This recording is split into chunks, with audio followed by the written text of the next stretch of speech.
And after 9 days on this bus, when all you want is to sleep in a bed, you're like, wait, no, I'll keep going as long as I don't have to leave these people because I love them. And we just had so many new experiences together. And it just makes you have so much more perspective on our life, showing that we can do more. Because I know that they're going to take those skills into their profession, into their parenthood, and into their civic leadership. And it makes me really hopeful for what the world can be. That helpless smile where you can't control it and you're just smiling like crazy. It's an immense possibility for me to see a whirlwind of change from an entire generation. Production of Immense Possibilities is made possible by the generous support of the Earth and Humanity Foundation, Wendy Selden, Rogue Co-ops, a community-centered collaboration among the Ashland Food Co-op, the Grange Co-op, Rogue Credit Union, and the Medford Food Co-op, Cliff Bar and Company, Elizabeth York, and these additional members of the Immense Possibilities Community Builders Circle. Welcome to our weekly visit with people who are creating immense possibilities for healthy communities, solutions to all kinds of challenges. As we air this episode for the first time, college students all over the country are about to head out for spring breaks. If you watch network television or read popular magazines, that might conjure up visions of girls and boys gone wild, partying 24/7 on sandy beaches. But school breaks for some students are very different than that. It's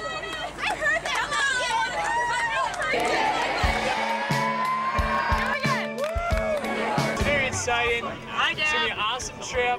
Don't really know what's going to happen, but you know, who needs to know what's going to happen? We're just taking a bus.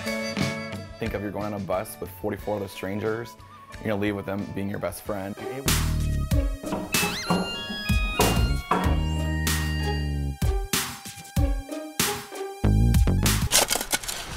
Whether it's cleaning up the river, working at different homeless shelters. I had no idea living in my bubble from my hometown. And it was just an eye-opening experience. An opportunity for me to really critique and see what kind of life I want to live. Step into their shoes and lead them the way they need to be led is really what I learned in STLF. And after 9 days on this bus, when all you want is to sleep in a bed, you're like, wait, no, I'll keep going as long as I don't have to leave these people because I love them. And we just had so many new experiences together.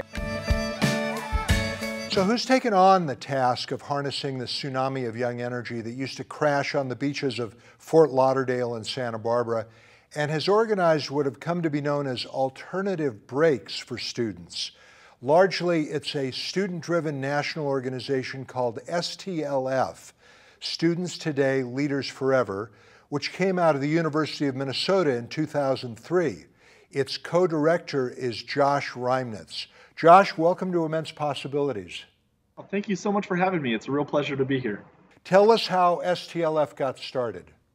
That's an exciting story. So back in the fall of 2003, 4 freshmen were sitting in their dorm room and they're having some ramen noodles and Easy Mac, talking about how they could change the world. And what they came up with was taking young people on a trip during their spring break across the country to volunteer in different communities, learn about the issues there, build strong relationships with other great peers, and do something with it. So you are a bus stuffed with students on your domestic trips. You're together 24/7 for a week, up to 2 weeks. What is the value of that 24/7 congregation? Well, there's a shared experience that occurs when folks spend that kind of time together and go through, whether it's a blizzard across the North Dakota line or a shared experience when you're in a service project and you're coming together to see this life that you're helping. And whether that's being crammed on a bus or sleeping on a floor in some welcoming community center or church, there's something to be said for this time spent together. You know, these people know more about them after 9 days than some of their friends they've known for years know, because we create the space for reflection and the time to disconnect and talk with others in a very real shared experience. What's the span of projects that might be done on a given trip? Gosh, we do it all. And so we try and actually mix up the projects because what ignites your passion might be different than what ignites my passion. So we've done anything from volunteering in schools to read for kids or help teachers organize, the things that they just can't get to on a daily basis, to environmental projects like building bike trails or clearing out that pesky buckthorn that seems to be everywhere.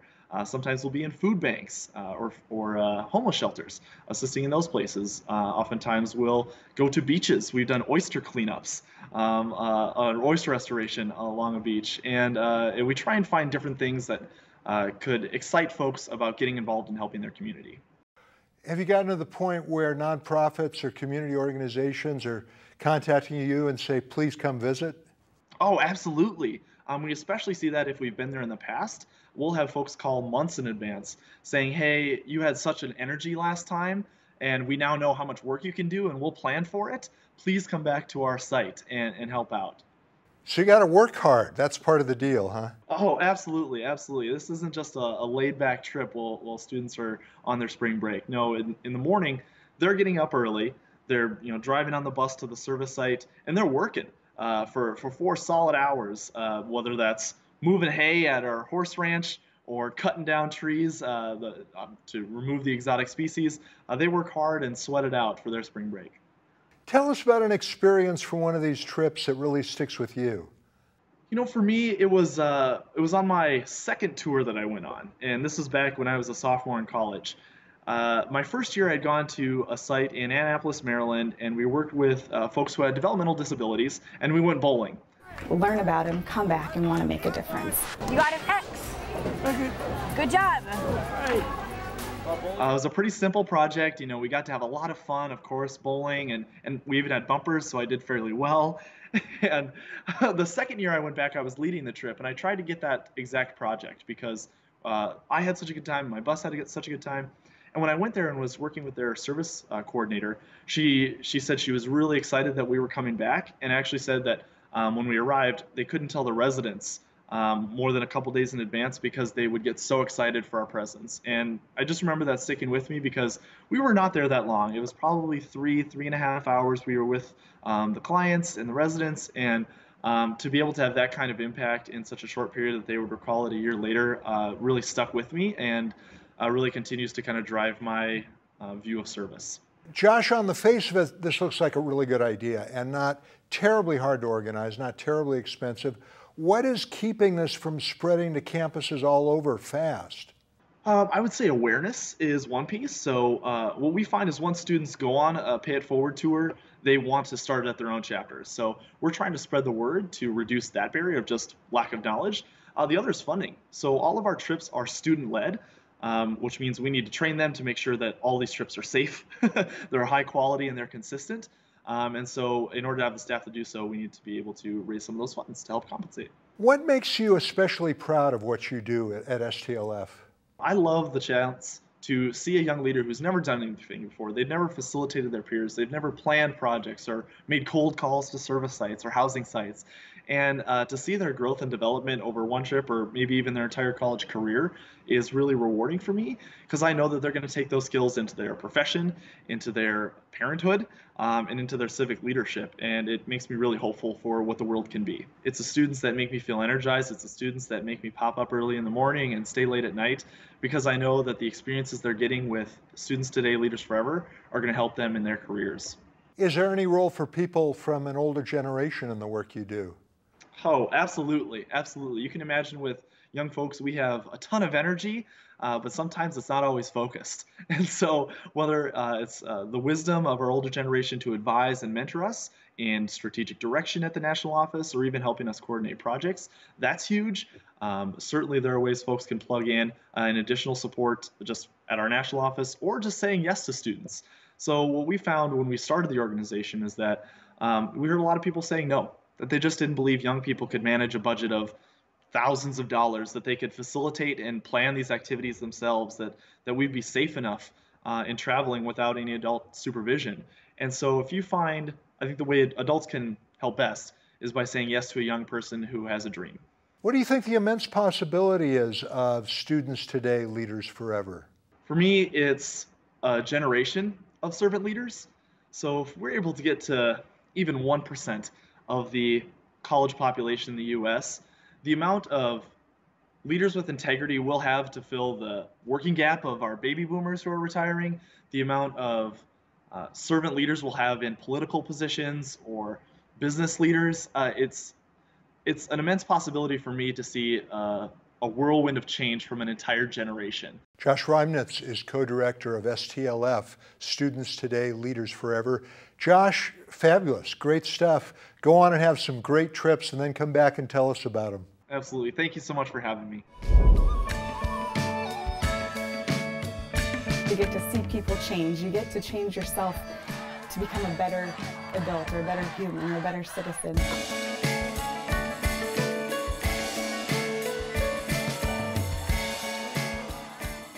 There is one and only one chapter of STLF on the West Coast, the Oregon chapter. Its co-coordinator is Mary Johnson, a senior at Oregon State University. She joins me right now. Mary, welcome to Immense Possibilities. Hi, how's it going? It's great, thanks. I'm glad to have you here. Tell me an experience or two that you've had on these past tours that really stick with you. One experience was helping at an animal shelter in Eureka, California. We helped, it's called Miranda's Rescue, and they help with any type of animal that is brought into their shelter, feed it, raise it, and try to give it a good home.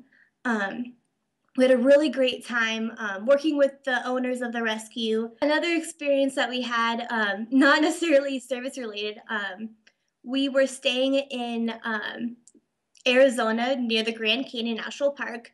And we were so close to the park that we decided to wake up at 5 in the morning, venture off to the park, and see the Grand Canyon sunrise.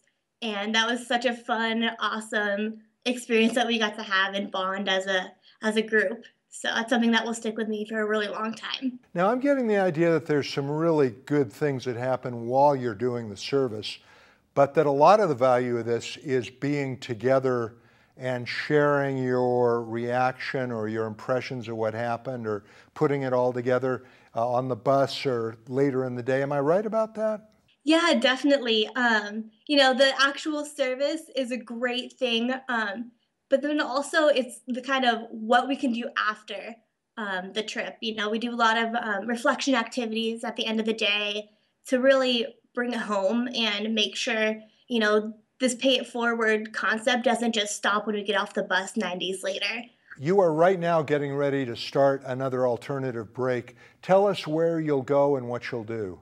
So we are hopping on a bus here in Corvallis and heading down to Santa Cruz, California, stopping in 5 different cities along the way. Some of the service projects that we'll be doing, we are helping with Bend Parks and Rec, some other different park type projects.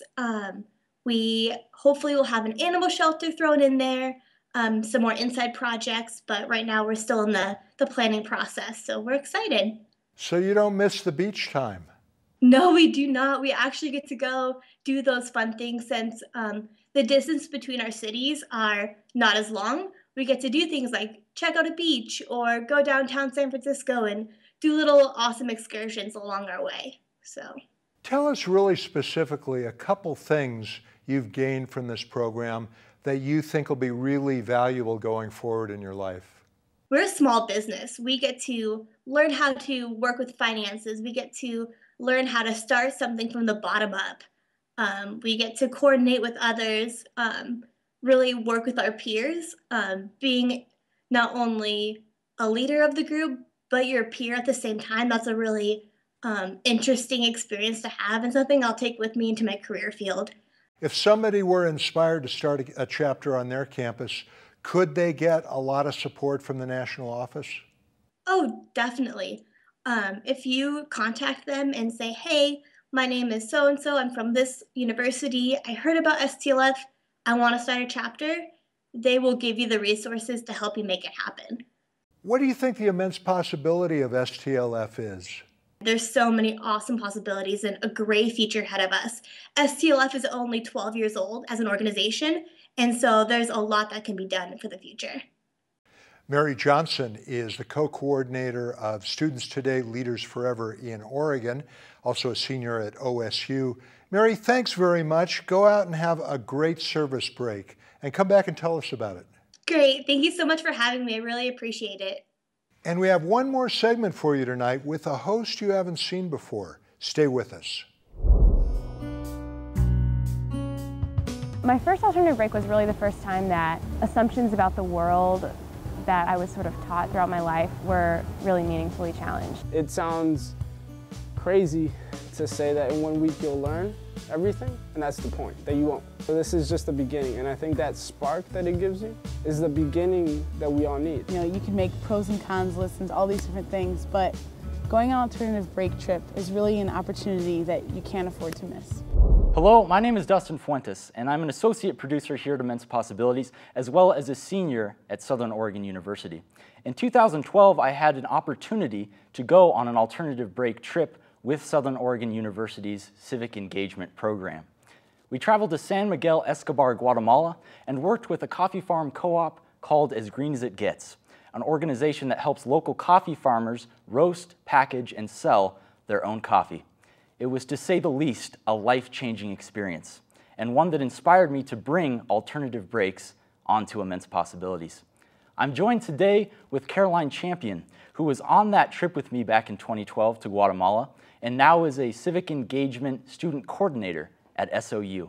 Caroline, welcome to the program. Thank you, I'm glad to be here. Caroline, tell us a little bit about the civic engagement program and some of the alternative breaks that they offer to students at the university. Well, Civic Engagement Program is a service to all students that we provide volunteer and service opportunities for anyone at any time, but we have a special opportunities that we call alternative break trips, and we have at least 2 a year. We're going to be going to San Francisco to do hunger and homelessness and urban agriculture.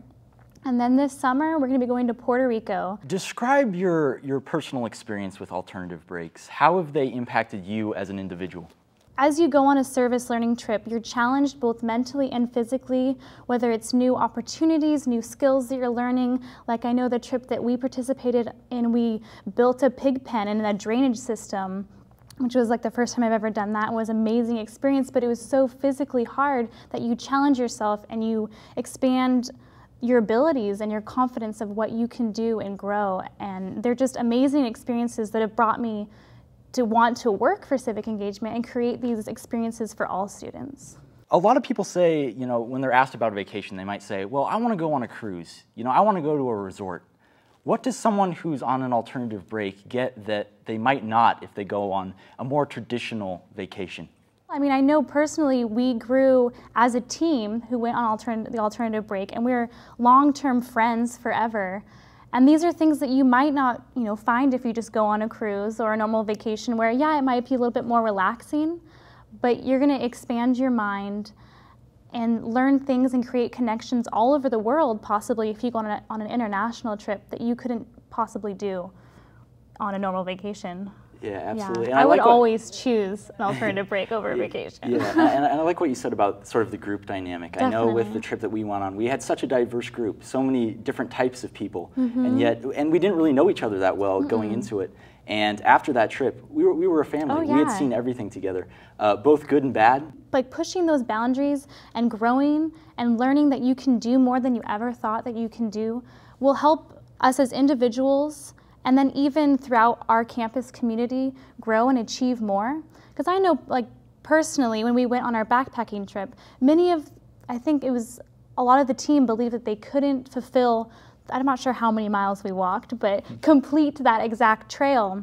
And they all did. Like they all made it to the end, and we're thankful for doing that. And now that they know that they are physically capable of doing that, and if you use that in all aspects of your life, we can achieve more. Out of the trips that you've been on, what is one moment that really stands out to you, that was really impactful for you? The one I think that's triggered me emotionally the most was we went to New Orleans on the Gulf Coast trip, and we did restoration and learned about equality and economic and political issues that are faced in the Gulf Coast area, dealing with Hurricane Katrina. And it was just amazing hearing the stories of the people who lost family members, who lost everything, who even lost children, but were still putting, the effort towards life to keep living and to keep, having a positive impact on whatever they can after going through such a devastation. And it just makes you have so much more perspective on our life, showing that we can do more. And it was just very impacting. Caroline, what is the immense possibility of alternative breaks for college students? By going on an alternative break, you individually are changed and educationally are expanded and learn so much, and you can take those things that we learn and impact our community as a whole. Like I know from Guatemala, we wanted to take what we learned about fair trade coffee and bring it here to Ashland and try to implement more fair trade within our community. And then throughout those steps, it can keep growing globally, internationally, all over. And I just feel that what we learn here and growing as leaders on alternative breaks can just create a connection throughout all walks of life and within all different sizes of communities. Caroline Champion is the SOU Civic Engagement Student Coordinator. Caroline, thank you so much for being on the show. Thank you. We really appreciate it. An active citizen, in my eyes, is somebody who takes what they've learned and applies it in the outside world, is being active with the knowledge you've been given and the experiences you've been given. To be involved in a community, to be educated in what is going on in your surroundings, where you can do service, how you can help. You're walking down the street and you see something on the ground and it's trash, you're going to pick it up and not even question it. It just becomes a part of your everyday life. Just really recognizing what role you can play in something bigger. It's just a way that can become just the way that you process and consider decisions, that you would think of others and not just yourself. Alternate breaks have done so much for me. They've all been really defining in my Jamie experience and my growth as a person and as just as an individual and as a student. It is really hard to put it in words, but I think the best way to describe it was very impactful, very intentional, and that sense of community was created. And I always talk about how one of my favorite qualities or things to see in people in general is that helpless smile where you can't control it and you're just smiling like crazy. Just that feeling constantly. That's the kind of trip it was. The people we interacted with, the community we created was absolutely incredible, and it is something that will last for a really long time in my life.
That's it for this edition of Immense Possibilities. You can find out more about the program or send us suggestions at immensepossibilities.org.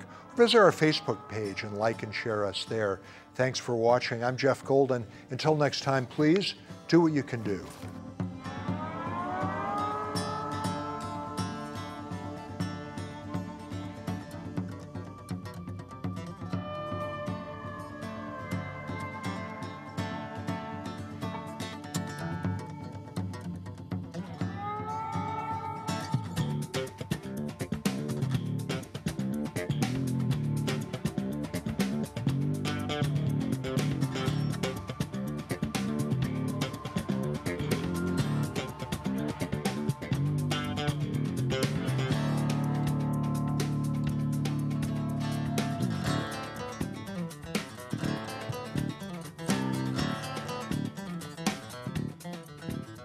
Thanks for watching to learn about tonight's Immense Possibility. You can watch any of our past programs anytime at immensepossibilities.org.